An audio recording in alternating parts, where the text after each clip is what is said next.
Okay,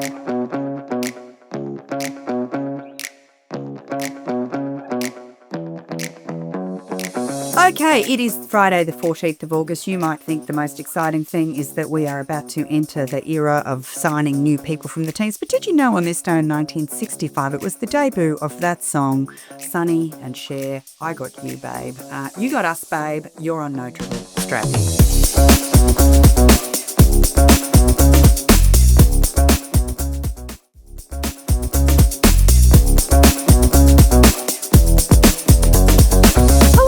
Welcome to No Dribble, the podcast where we talk about netball. We talk about so much more. My name's Carolyn Swindell. I'm Liz Ellis.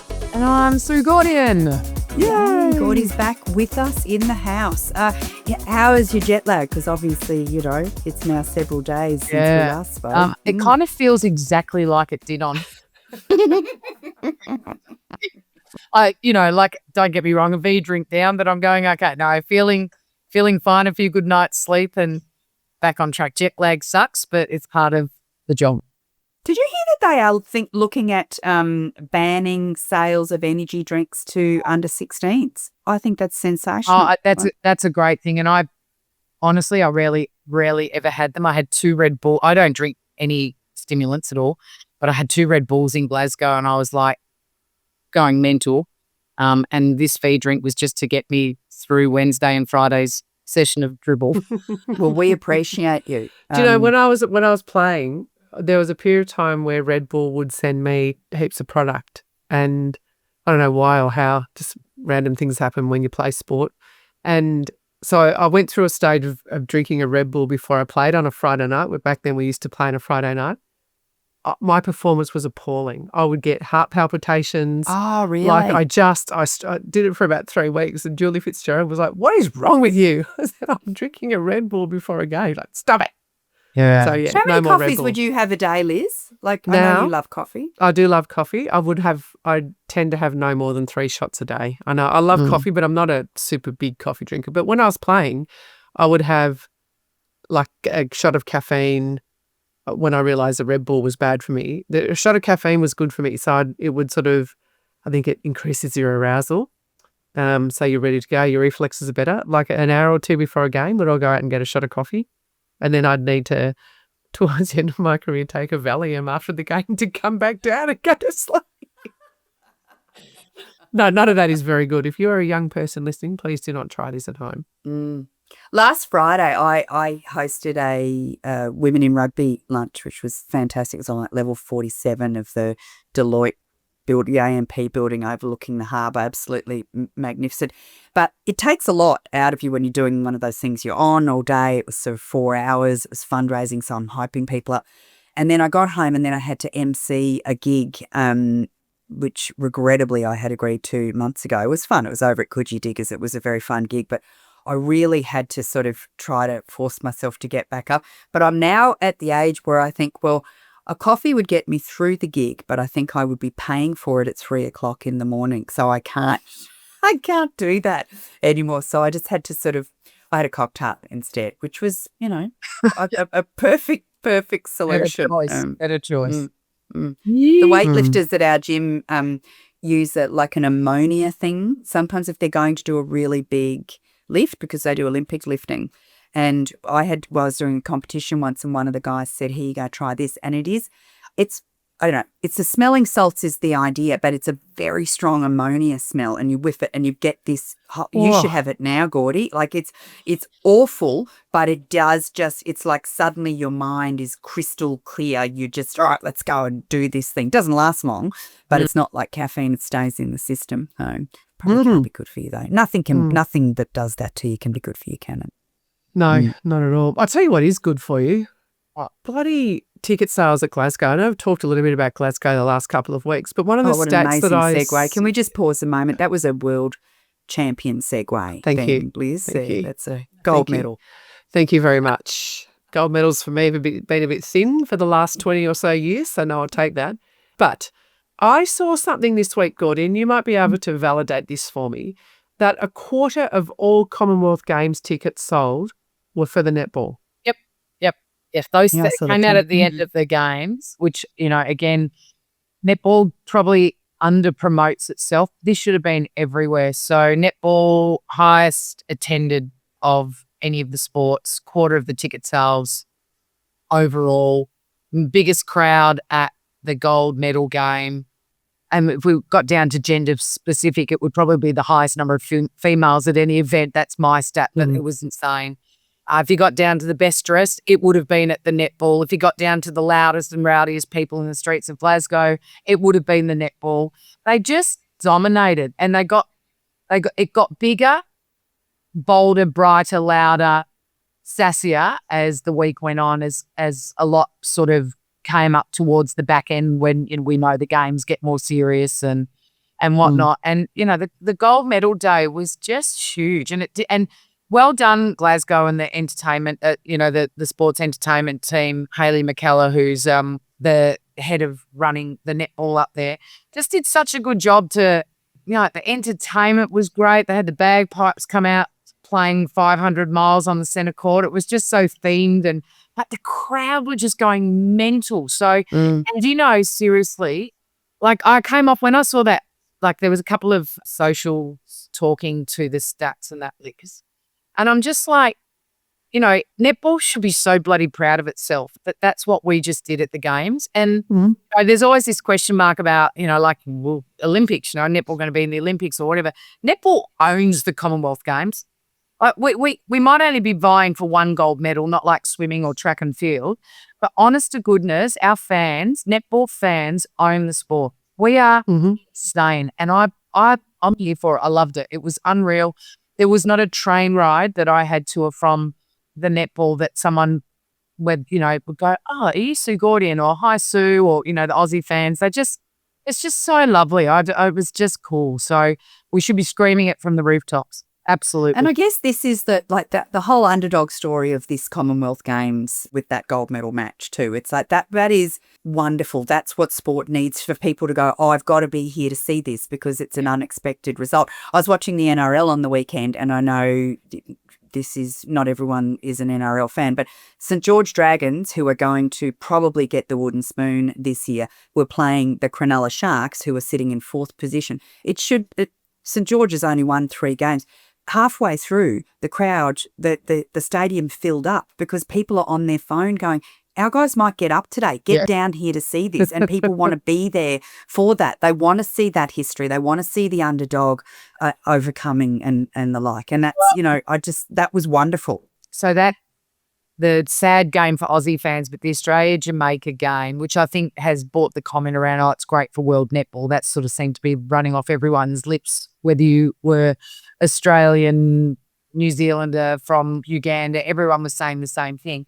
That clip at the end where Jamaica win and then they pile on each other. Yeah. That clip Beautiful. was, I think, the second highest, or if not now the highest viewed clip from the games.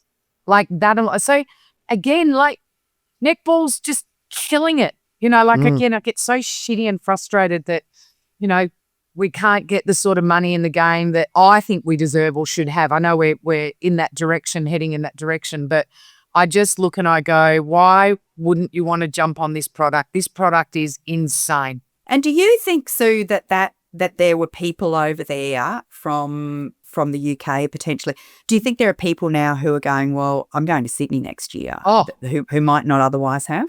No, Lizzie, I was going to tell you this. I think it was the most common thing said of anyone's conversation when they were talking about, like, how good the games had been and how much fun they'd had, and this is unreal. And I wasn't going to Sydney, but I'm now booking my tickets. Had one lady saying, I've just gone and booked my flight. I want my ticket. Like, it was, honestly, everyone was talking about Sydney next year. Netball World Cup, can't wait to get there. And again, I know that if you're an Aussie and, we desperately want gold, and I want gold. I want the Aussies winning everything, but don't ever underestimate what our ability as a country in developing the rest of the world has done for the world game, in the sense that there's belief in the system, maybe that never used to exist. There's belief in fans, maybe that never used to exist. There's a desperation to want to now go to these pinnacle events because of those beliefs. Not just to be a fan, but go because actually it's not necessarily a one-horse race anymore. And we are, as a country, have just been so accustomed to success that we're so pissed that it's just not easy for us anymore. But actually, that's the best thing about netball in the world system at the moment, which means we just got to work harder at what we do. And on any given day, there's a number of countries that could win, and we should all be bloody grateful that that's the case. So, Lizzie, I'm telling you, like the conversation around the World Cup next year was really exciting because I was talking it up. I'm like, well, you saw what we did in 2015. This will be huge. So how exciting is that? It's so exciting, right? And I think two things can be true. You can be so disappointed as an Australian fan for the Diamonds, but so excited about where our sport is going. I think the World Cup next year will be a fantastic extravaganza. Like I'm privy to some of the planning that's going on and some of the fan engagement, and planning for that started months ago, right? So there's a whole team who are working on hospitality and fan engagement and sponsors and how they activate in the precinct and all that sort of stuff. So it's going to be an unbelievable event. And I think so all the stuff that happens around the netball will be world class. But I think what we've seen in Glasgow now is it will be a true contest between maybe 5 or 6 teams who are all capable on the day of stepping up and taking it. I don't know if you remember, Gordy, at the 2015 World Cup, Malawi ran New Zealand to within a goal or two, and it was so exciting and everyone was talking about it, and it really got a sense of like, oh my God, we better go out and watch Malawi play because we don't want to miss out on what they've done. And now there's any number of teams that can do that, right? So Jamaica came second and they beat Scotland by 2 or 3. New Zealand came first. They beat Uganda by 8? So at the Commonwealth Games. So I think we're going to see an extraordinarily close competition next year. And the thing that has been done, which I love, after the pool play, the teams would be divided into 2 lots. There'll be the top teams, the top-ranked teams will play for the World Cup. Yep. And then the next level will play for the World Plate. So it's sort of taken a bit of a leaf out of rugby's book. When you go to sevens, they play for the cup and the plate.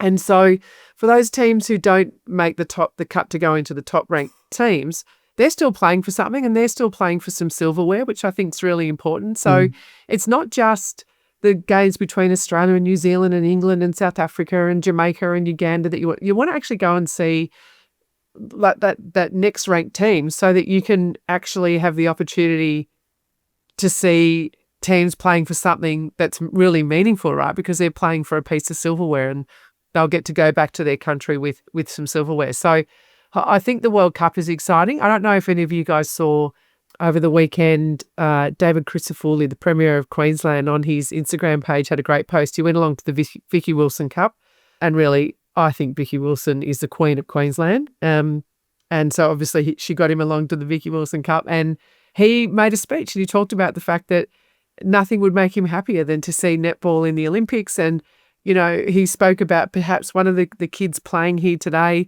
or a number of those girls and young men might step up and play the Olympics one day. And it was so exciting. It was such a great validation of the work that the sport has done. And now we're not just in an echo chamber, right? People around the sport and people in government and power are starting to see that. So that was really exciting. So if you get the opportunity to go and engage with his post, please do, and please tell him he's on a winner. It's amazing the difference, actually, so having worked on the 2015 World Cup. So we're 54 weeks out from the Netball World Cup here in Sydney.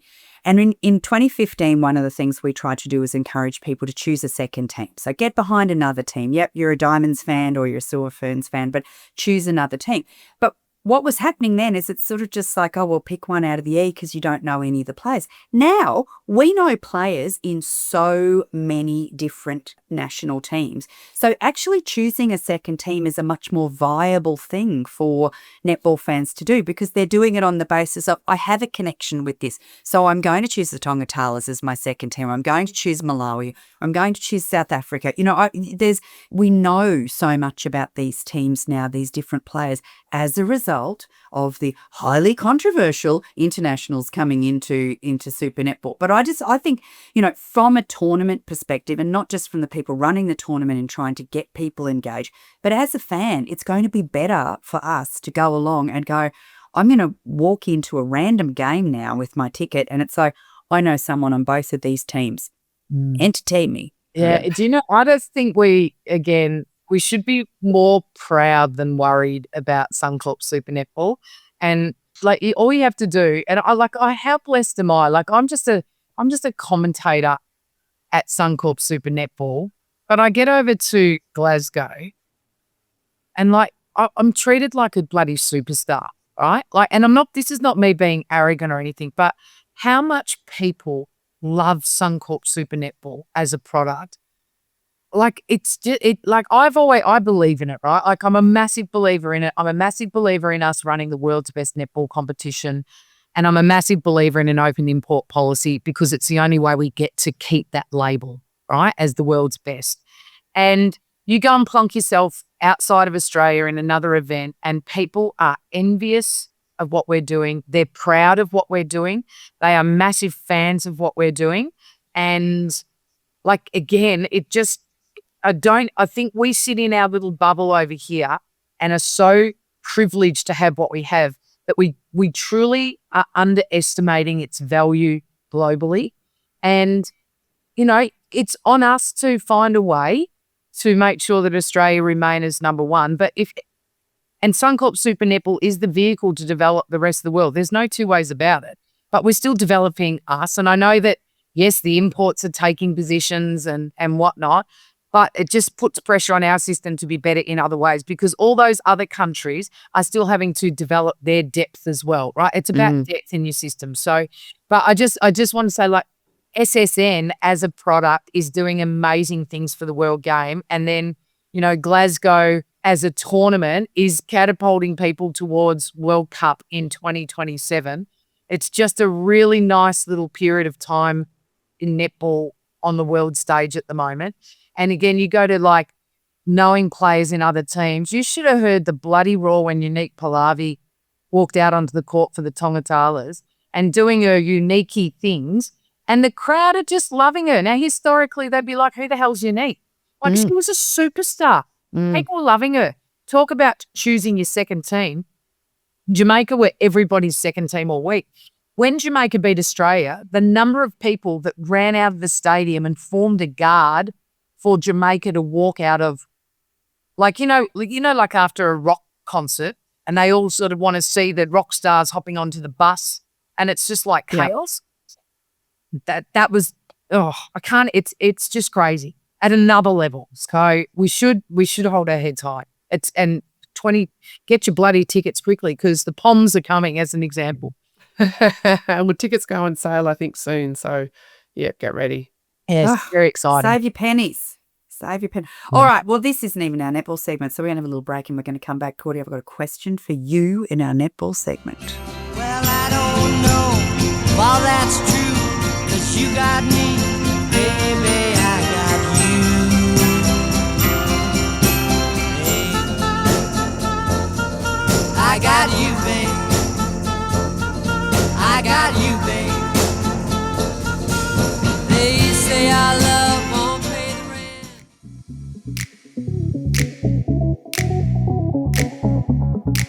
rent. So, Gordy, since we have you here, and we're so lucky that you will come on from time to time and help us out, not just that you are a great chat, but you are an absolute font of information about things we want to know about. And I know there's a lot of questions in the dribbler community about the salary cap and how it works and how you can build a team around that. And I would just love for you to be able to give us the idiot's guide to the Super Netball salary cap and from a team administrator's point of view, how that guides your decision making. Yeah. So, okay, salary cap, tough one. It's always tough. You've got your minimum spend and your maximum spend, which every club has, and it's in different categories. And so those different categories, there's 2 or 3 categories that you have to spend in. Or no, 1 category you have to spend in, 2 other categories that you can choose to spend in. But one of those 2 categories does have a minimum spend. So in theory, you're spending across 2 categories, but players might only be in one of those 2 categories. And then the third category is kind of where I think probably your best area is that if you're trying to snag a player, you're trying to build in that third category. So there's a bit of manipulation that goes through the categories, always knowing that there's a minimum spend and the maximum spend. And then there's a minimum salary, which that salary has lifted through the latest CPA.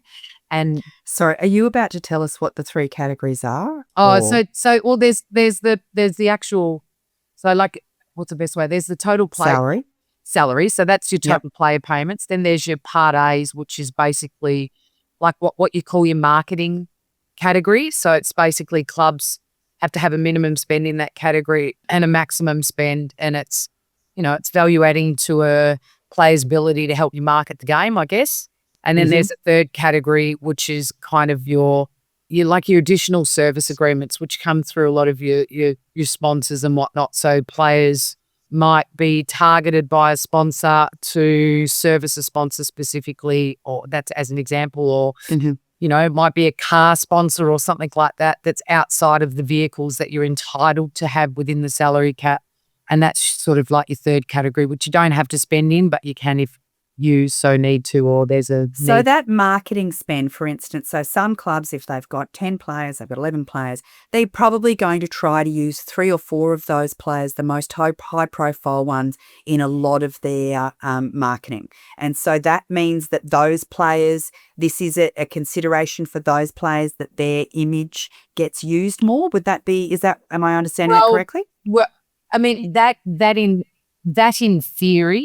theory, that's a really good way of theorizing what that category is. But there are a certain number of hours that the players are required to achieve under their total player payment, so their salary, and then on top of that, you add the marketing. But where you use the hours and how you use them is sort of club specific. But right, so I mean, it helps. It helps. Category 2 helps category 1, I guess, is the best way of looking at it. Yep. And they're important. I mean, like I can, again, share with you from a FIBA perspective, like we don't get bums on seats. Like we have a big venue. We have to fill a lot of bums on seats and we're pretty good at doing it. But, we don't do it without players contributing to marketing the game. And, it's becoming tougher because players are asking for more to do less, right? So like that might be great for the players, but if you look at it from a club perspective, it becomes increasingly more difficult for a club when you're still trying to achieve the same outcome, but the people that you're required to use, you have less access to unless you start paying them in addition to that access. So once their hours are complete, then there's a requirement for the clubs to pay on top of that. And again, money doesn't come on trees. So this balancing act through the CPA is always going to benefit and hurt in different ways. So then when you're building your list within that salary cap, there are different methodologies that clubs might use. So there's a divide and conquer methodology, which basically says, like we just kind of take everyone on equal measures. Or there's a marquee approach, which I think most clubs or most sports would commonly use, which basically is you hunt down your marquees, you pay them, and then you build the rest of your list out. And that's kind of prioritization approach, So, once you know what your marquees are going to cost you, then you kind of have to prioritize what's next. And then you've also got to probably find a number of rookies that sit within your system that sit around that sort of base level as well. And I think the best part of the latest CPA has been the increase of the base salary. So, we're pushing our least paid athletes up. But that in itself, because we haven't had the biggest increase at the top level, that's got a bit of a squeezed effect through this latest salary cap or mismanagement build. And so some clubs that might have been pressing on the precipice and now have had their base lifted are probably under a bit of pressure. And so, and I'm aware of that through a couple of clubs. So, but again, it's kind of a good thing that the base has gone up. Is it, this might not be, I don't know if this is in the public domain, is it the same salary cap for all 8 clubs? Do they all have the same dollar figure that they have to work to? Same So there's no same dollar figure within that first and second category where there's that minimum and maximum spend. Yeah. The third category has the same maximum dollar figure, but not a requirement. There's a 0 figure. So you don't have to spend within that category. Okay. But what you might find then for clubs that sit in a town with a higher cost of living like Sydney or Perth, that third category where they're, those same cities might have more opportunities with a range of sponsors and things, so that can be made up for there or tried to. I think historically, Carolyn, that comment probably sat true. Current day and the pressure on the system and list management probably speaks to the fact that that third category is fundamentally being used by all clubs. Yeah. And pretty significantly. So we're using money. We're using money. We're having to use money. We're having to find ways to use third categories to get to land players. It's a beast. So, Gordy, there's an alternative way, is there not? Like, so if you look at the methodology to perhaps you sign your marquee player and then you fit in whoever else you can around it, is there also a bit of a methodology where you actually get the best players you can for the minimum, and then you look at what's left, and then like you build from the bottom up? Is that does some clubs take that approach? I'm not aware, Liz, and it's actually not a bad approach, but the problem you've got with that approach is if you're taking the best players you can for the minimum, but then you still need something above that as you go on. You need your match winners, right? So do you, instead of having one big marquee player, do you have maybe 3 match winners? And I don't know, like, it's really interesting. Do you build from the top down or the bottom up? Again, so, data drives a good percentage of, well, it should. Data gives you a lot of information, right? So when you're talking about because my question to you was, how do you know who those players are? So you have to know who those players are through a bit of data and understanding and comparison across clubs, etc. And so that they sort of sit in that middle category where they're above rookie being, maybe first year players in, or players that have less number of games, or might be sitting as peripherals, players 9 and 10 within your list that don't get a lot of court time. And so there's kind of a category of players that you could probably drop into that. But then some of those players are also players where you but like take Lily Graham as an example. So sits in the list at the Melbourne Vixens, or even Olivia Wilkinson that lives at Fever. They're probably 2 players that are out there that you kind of go minimal minutes, probably not costing the earth for clubs, but have unbelievable potential. And so they can be hunted by clubs pretty quickly that have space to give opportunities. Whether they go or don't, that's up to them based on what they think. But then at the same time, as an example, Fever might want to hold on to a Liv, Vixens might want to hold on to a Lily Graham. I don't know. I'm not telling you that that's the case. I'm just giving them as really good examples. But you might be in a game where a club sees opportunity and has spend, and so they then kind of move into that middle category that then you're referencing. So it's an interesting scenario. I mean, again, it's very I look at the Adelaide Thunderbirds, and their list is an exceptional list in the modern day game where they've got some really good quality at young age. Like when they're across the board, the age of their players, their average age sits very low for the talent and their ability to win premierships. For me, is probably the best list, but it'll also be one of the most hunted lists. Yeah, it'd be hard too, like hard to hold lists. If you're young and you've gone in and been a magical bloody superstar, you're then going to want a bit more of the pie. But I don't think the salary cap doesn't increase if you've won a grand final, does it? Also too, players then and management then start to unlearn and understand values, right? So there used to be, and I don't think it exists as much anymore, but there used to be a bit of a theory around if you played for the Diamonds, roughly kind of a range of what a Diamonds player might have sat in. But I think that's gone out the window, to be honest with you. Same internationals. Some internationals come in and demand a high price immediately without any, I guess, no evidence of success. Other internationals come in and you can get them at rock bottom prices, but very quickly they win your premierships and their value should go up very quickly. But it depends whether or not it can be afforded. And then also a lot of internationals will come in and don't want to look like they're leaving clubs off the back of 1 year of, being so good. And then, so I imagine the Elmaray Vanderberg Elmaray, negotiation this year would be very interesting. I don't know what the Thunderbirds got Elmaray for, right? And I would imagine a reasonable price they would have got her for, but what she's proven to be worth and whether they can hold her. And I think the Adelaide Thunderbirds will hold her, but that also becomes part of El Moray's journey forward. And El Moray's probably, you could tell El Moray was a very happy athlete with the Adelaide Thunderbirds. They've done everything for her, and money isn't everything. And I would imagine that El Moray would be staying at the Adelaide Thunderbirds. They probably had to increase her salary, but potentially she could have earned a lot more money elsewhere. But she would be doing, I would imagine, if I was her manager, I'd be saying stay put, because you want to tell the club that's given you the greatest opportunity, and also developed her game, and also made her feel because she was a pretty shy athlete. She spoke openly about that when she came in. So there's a lot of other reasons, like, some players move for money. Some players down the track decide, I need to move for money because I'm getting close to the end of my career. I'm going to make what I can. Doesn't matter where I play.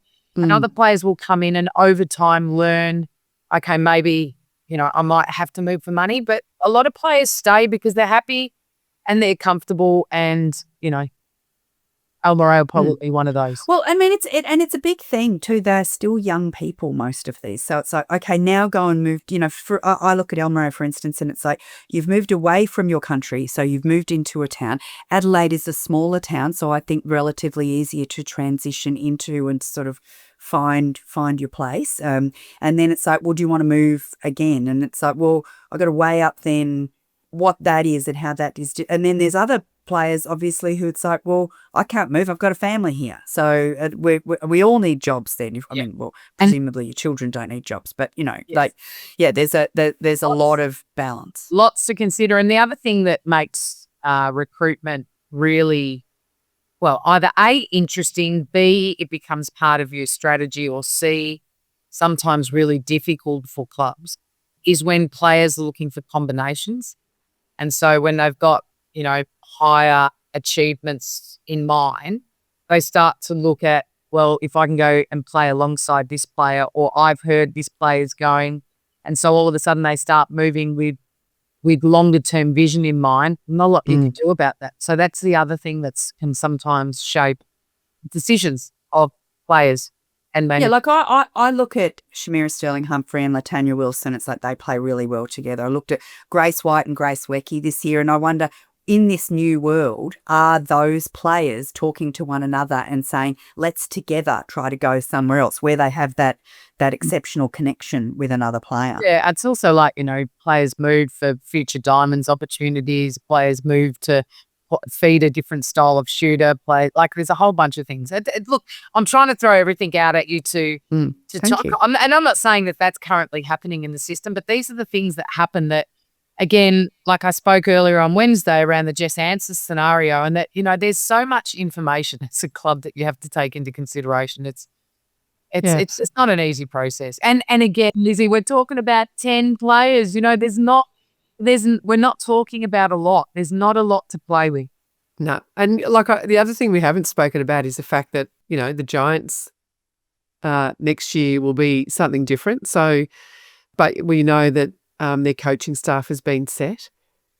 But I wonder if players are looking at what SEN have done with Mavs and gone, I really like the way they've gone about that. I'm going to do that. Or if they go, that's still a bit up in the air, I don't know. I would love to know after the event when you speak to players, did any of that play a part in their decision making? Because I think that's really interesting as well. So, yeah, it is fascinating. And it's just fascinating to get it, I guess, a bit of an insight. So thanks, Gordy, just about your methodology. There's always a methodology when you've got a finite amount of resources about how you allocate those resources across a number of players to develop the right list, and a little bit of magic, and your match winners and your domestics who do the hard yakka and make everybody else look good. And then there's the intangibles. And I know you've got a ton of data, but you also want people who are great team players and who are good for club culture and who are hype girls and that sort of stuff. So there's a bit of thinking that goes around that maybe isn't data driven, I'm sure.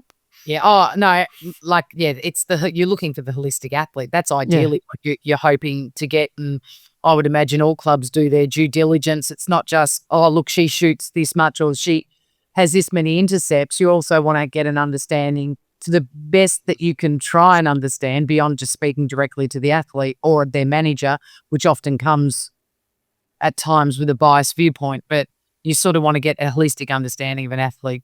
And how much of a chance do you get to do that? So through the year, you're with Fever, you played the other teams twice.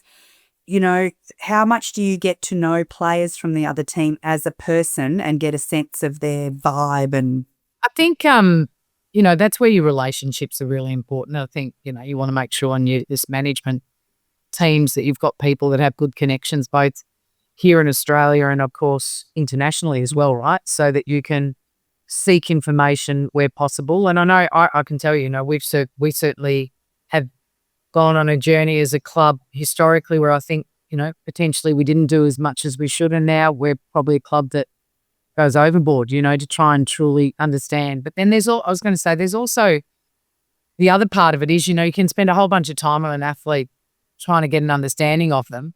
And then you think they're coming and they hold you and hold you and hold you. And then eventually they don't come. And then you kind of know where you want to go next. But unfortunately, because of the time you've been held on a particular player's decision, you go to what's next and they're gone as well. So I would be very, in what I know of where lists are landing, I would be very confident to say very few clubs will land with what they initially set out for.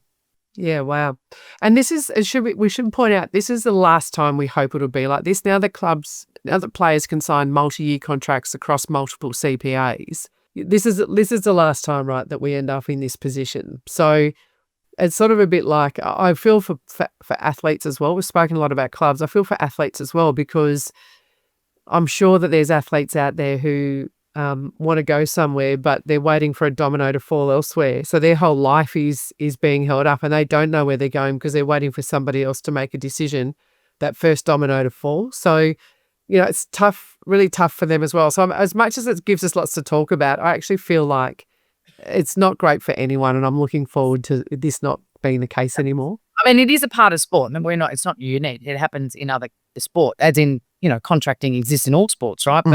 But unfortunately for us, it's this predicament historically where everyone's come off contract. And you're right, hopefully we won't have to do this again. But what I was going to say to you is, there are circumstances, and I can tell you, there are circumstances that you're going to hear about where, players have been let go by clubs and they're shitting themselves. Like and they're forced to take like the only contract that they can get, which means they're going to have to move. And all of a sudden they're weighing up, bloody hell, like I've got to find a way to shift gears here in both my, my netball life, my partner's life, everything. my work circumstances. So it can be really daunting.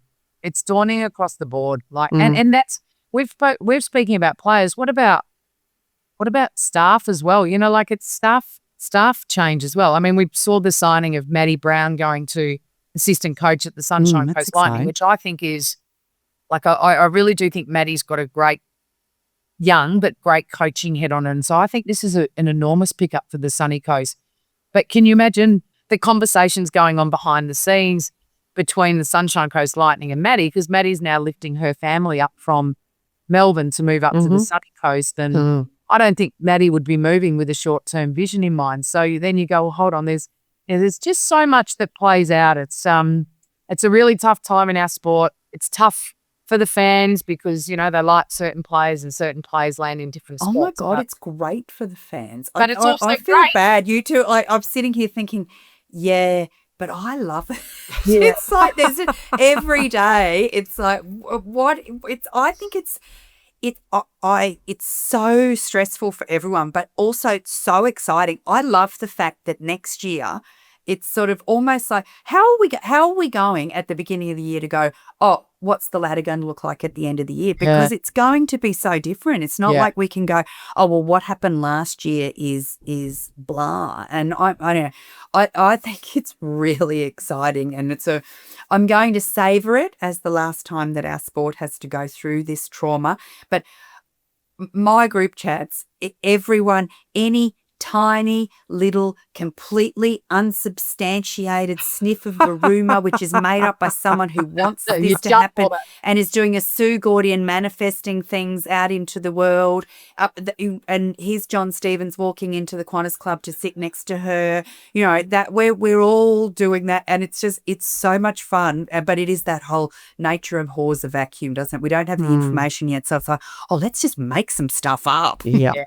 I think Yeah, I think we're going to have a couple of very exciting weeks ahead, and then as clubs start to announce, and then you settle into your new look team and your new look players, and clubs, all fans of clubs should embrace, right? And that's the reality. And for some clubs, or for most clubs, they'll hope to get the list that they want, but knowing that probably there's players that sit within some of their lists that, they're going to have to learn about pretty quickly because it wasn't part of their plan, and that's the reality.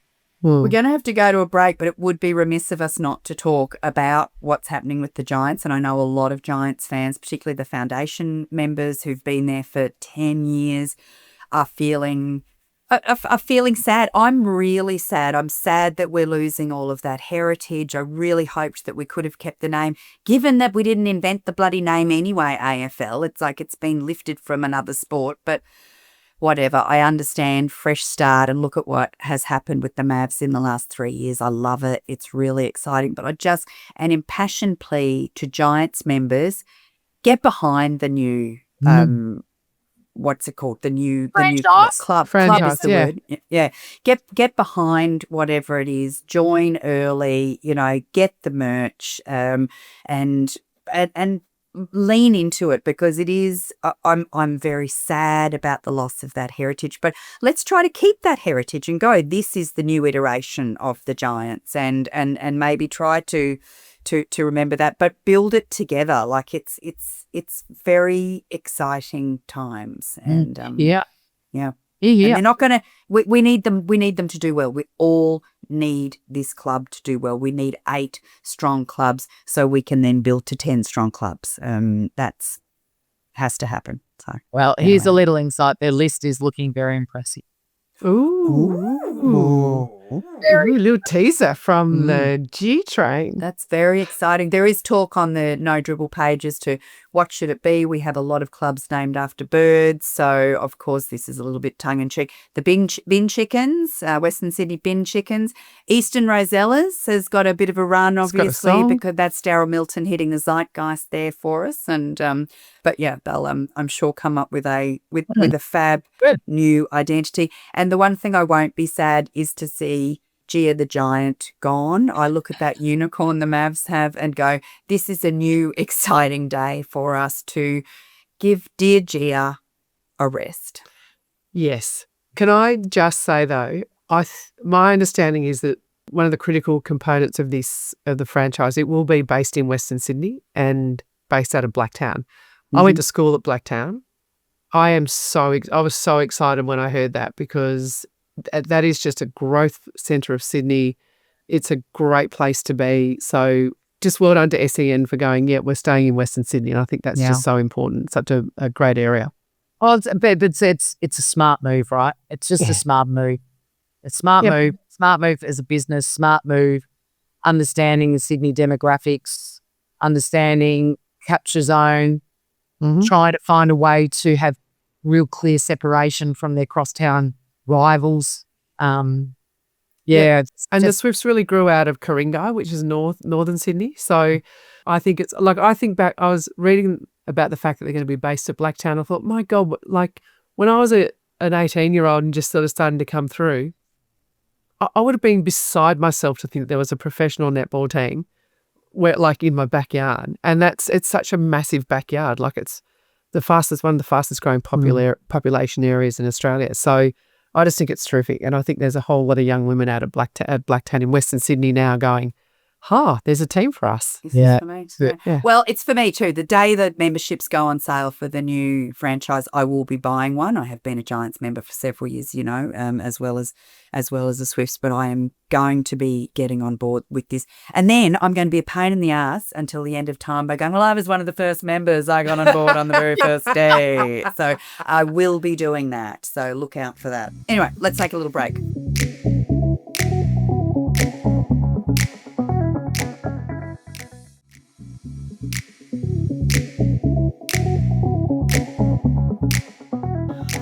Liz, Friday. Going to watch a bit of TV on the weekend? Yes. Well, I just wanted to follow up on a Julie Fitzgerald recommendation. Do you remember she sent me a message and said, look, I've just come back from New Zealand and I watched Ted Lasso. I think your kids could watch it. And I think the only thing you might need to explain to them is wanker, what wanker means. And I thought, hang on, the first time I watched it, the kids called it, we wouldn't let them watch it, and they called it the sweary show. And I thought, wanker's the last thing I need to explain.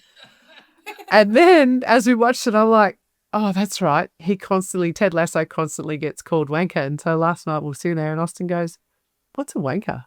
I'm like, well, and it's always been my policy to explain things using the proper words and the scientific word. And so I explained it to him and he was like, you could just see his little 10-year-old brain going, I wish I didn't ask that question. But anyway, now he knows. So look, we have to stop and talk about a lot of the jokes, explain a lot of the jokes. And it is funny to see what the 14-year-old gets compared to what the 10-year-old gets. Yeah.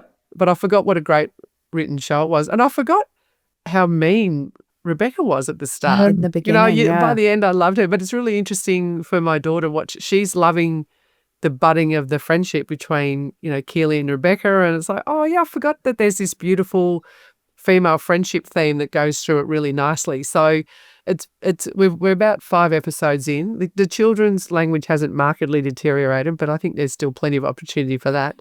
But I think Julie Fitzgerald was right. See, and this is why she's a great coach, because she started coaching me when I was 19, and now I'm 53 and she's still giving me advice. Yeah, still giving you advice. Hey, you know what you should show your kids, just if they're concerned, wondering about what wanker is, go and show them Leo Wanker from From Paul Hogan. Paul Hogan Vera. That's a true understanding of a wanker. Yeah, I should actually. Yeah. They'd be Hannah Waddingham, who plays I love her. I'm Rebecca, has a obsessed with new her. show called Ride or Die, and I've only seen a couple of episodes of it, but it's very fun. And she plays an assassin, and it's all that. Remember, like in the 80s, all of the James Bond movies, they seem to all start in the ski fields with James Bond coming through and people, and it's got that, and it's really slick production, but it starts in the same sort of environment, and it's really got this high-end spy thing about it. It's been very fun. She can sing. Have you seen her? Yes. Yeah. She was a singer first, wasn't she? Yeah, belts a tune out. But she's amazing. She has been working for a long time, and she's one of these, overnight success, 25 years in the making type thing. So when she was in Game of Thrones in a key role, but not a huge role, like it was only in a couple of episodes, but it was a very impactful role. And then she came into Ted Lasso, relatively unknown there, but just has really in the last few years, and I think she's 52, 53 years old. I mean, she looks 30, so good. That's not great for the rest of us, Hannah, but happy for you. But, she's amazing. She is having the real prime of her career in her 50s now, having not had this success as a young ingenue. When she gets interviewed, though, like this is what I like about her, you can tell she's just herself. There's no airs or graces. Like, she just speaks the truth. Like, she calls it out. I love it. I reckon she's great. So yeah. Oh, one of the things that she said recently in an interview, she was like, people always talk about my muscly arms and my physique. Just move yourself. That's what I've got to do. And she said there's a lot to be said for doing squats while you're brushing your teeth. So guess what I do? Twice a day.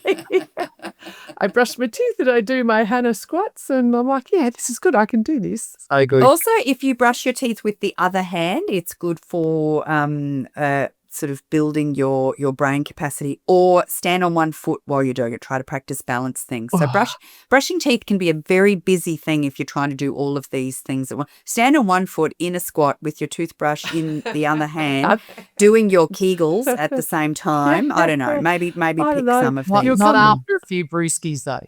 No, next week you'll be like, what happened to Liz? Well, she went through the shower screen while she was brushing her teeth, but she was trying to do that.